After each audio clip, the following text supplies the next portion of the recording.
Capsicum 2 capsicum எடுத்துருக்கோம், ஒரு onion எடுத்துருக்கோம். பார்த்துக்க போறோம்னா பன்னீர் தோசை பார்க்க போறோம். இது வந்து நாங்கள் கடையில் வாங்கினது இல்லை. இந்த பன்னீர் வந்து எங்கள் அம்மா செஞ்சாங்க. அடுத்தது நம்ம வந்து எல்லாத்தையும் இது மாதிரி குட்டி குட்டியாக வெட்டிக்கோங்க. என்னென்ன வெஜிடபிள்ஸ் எடுத்துருக்க?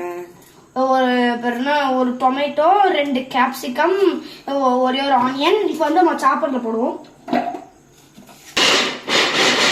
இது மாதிரி எல்லாம் நைஸாக கட் பண்ணிக்கோங்க. தனி பிளேட்டில் வச்சுக்கோங்க. டொமேட்டோ இருக்கும், கேப்சிகமும் ஆனியனும் அதெல்லாம் போட்டுக்கோங்க. நல்லா வதக்கிக்கோங்க. இஞ்சி பூண்டு பேஸ்ட் போட்டுப்போம். தக்காளி போடலாம்.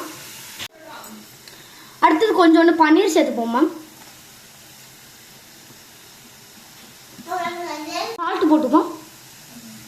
காஷ்மீர் மிளகாய் தூள் 1 ஸ்பூன் போட்டுப்போம். கரம் மசாலா ஒரு 1/2 ஸ்பூன் போட்டுப்போம். தோசை ஊற்றிக்கலாம். ரெடி பண்ண பன்னீரை நம்ம ஸ்ப்ரெட் பண்ணிக்கலாம்.